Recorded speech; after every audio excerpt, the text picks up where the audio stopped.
عبد الله بن عمرو بن العاص رضي الله عنهما عن النبي صلى الله عليه وسلم أنه ذكر الصلاة يوما فقال: من حافظ عليها كانت له نورا وبرهانا ونجاة يوم القيامة، ومن لم يحافظ عليها لم تكن له نورا ولا برهانا ولا نجاة، وكان يوم القيامة مع قارون وفرعون وهامان وأبي بن خلف.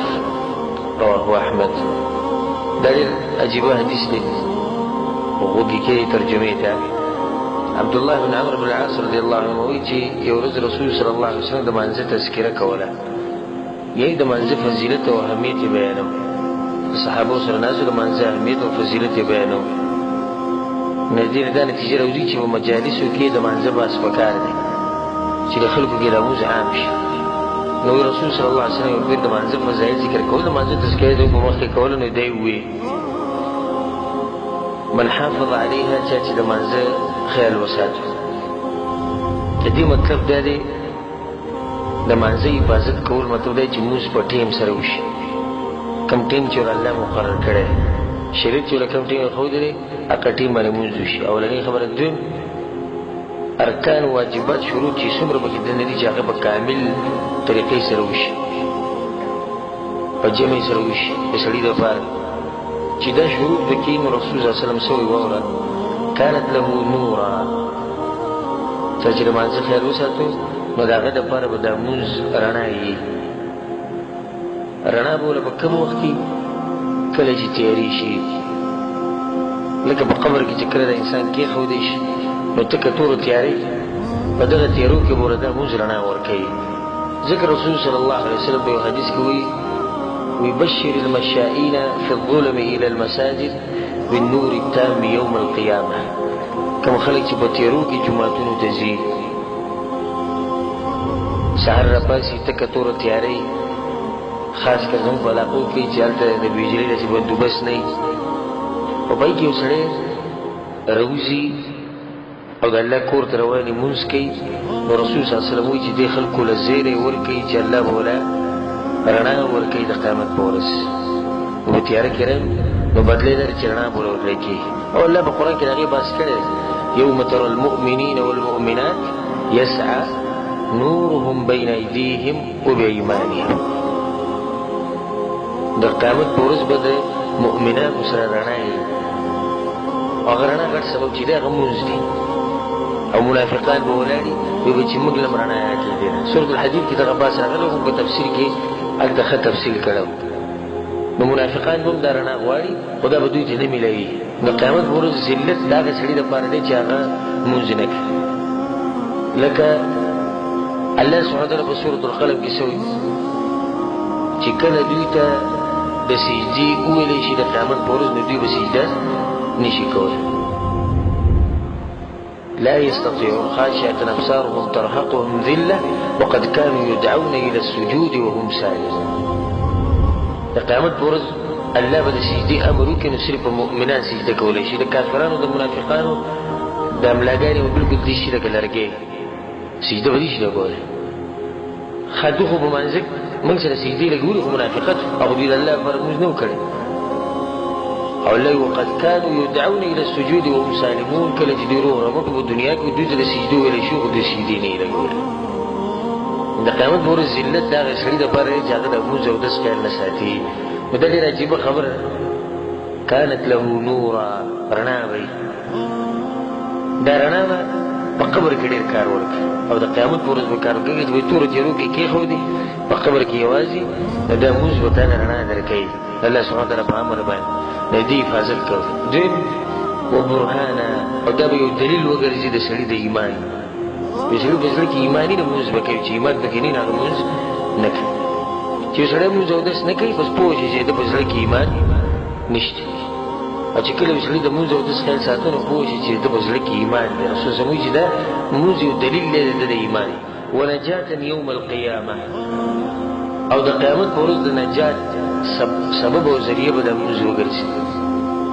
د ګناهونو د ختمېدو ذریعه. که څوک دا غواړي چې د قیامت په ورځ کامیاب شي نو هغه دې د مانځه خیال ساتي. ومن لم یحافظ علیها، او چا چې دې مانځه خیال ونه ساتو، پټۍ مې نه کول، ارکان او شروط او واجبات ورنه پوره کول جمع سره نه کو سوچونه به کول الله دې به توجه نه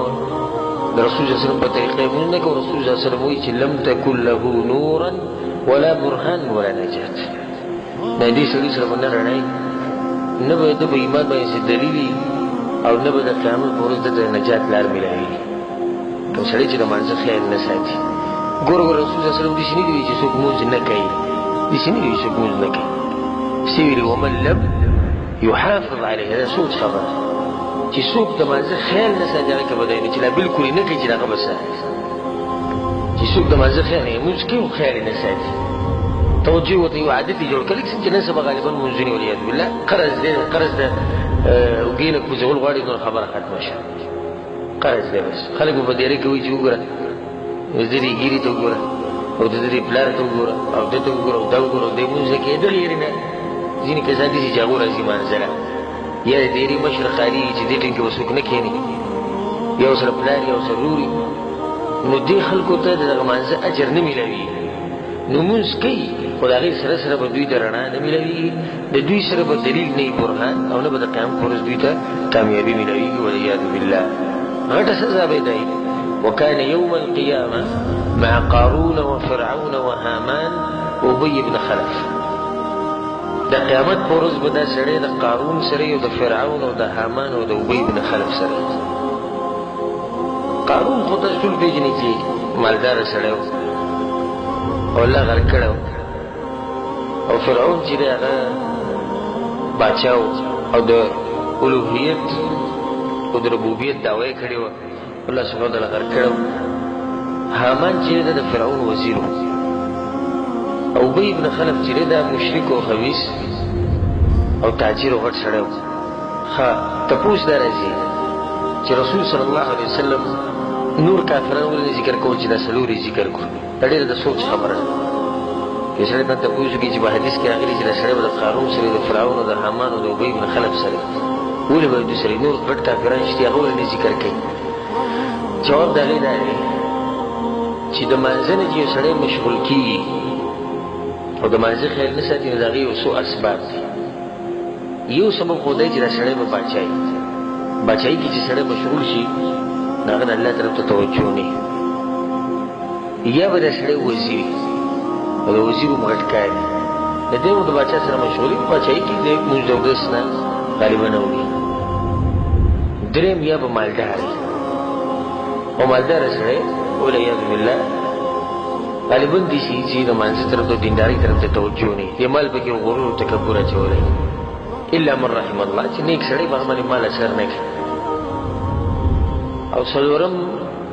بیا بده تاجری مزدوری بکی سامانونه به خرڅي مال وګټي د دې څلورو نه نوځي څوک چې منځه خیر نه ساتي هغه د دې څلورو نه نوځي غالبا نو قارون چې د بنتها مالدار سره چې د خزانو چابيانې و او خانو ګرځولې د بنتها مالدار سره نو کوم سړی چې د مال د لاسه مونځ او دس نه کوي نو دی داسې دی لکه قارون ځکه به د هغه سره باسي فرعون چې د باچا و او غټ کافر و نو کوم سړی چې باچایي مشري ورسره وي او د هغې د لاسه مونځ او دس نه کوي نو د تشبیه د فرعون سره چې هغه د باچایي په غرور تکبر کې اچولی او الله تېر شوی حامان د هغه وزیر و څوک چې وزیر حکومتي کارونو کې د حکومت سره ملګری او د هغې د لاسه هغه مونځ او دس او الله نه دی نه دی داسې دی لکه حامان ابي بن خلف مشهور تاجر ابي بن خلف مشهور تاجر نو کوم خلک چې د مزدورۍ د لاسه او د تجارت د لاسه مونځ او دس نه کوي نو هغوی داسې دي لکه ابي بن خلف والعیاذ بالله د قیامت په ورځ سبحان الله جواب دا خبره ډېره د سوچ خبره جوړه خبره رسول صلی الله علیه وسلم کړې وما ينطق عن الهوى ان هو الا وحي يوحى نور کافران هغه ولې ذکر کړي چې څلور ذکر کړي جواب یې دی یا خو به د سړی مالدار نه قارون سره دی یا به د سړی بادشاهي نو د فرعون سره دی یا به دا سړی وزیری نو د حامان سره به یا به دا سړی په دنیا پسې منډې وهي نو د چا سره به د ابی بن خلف سره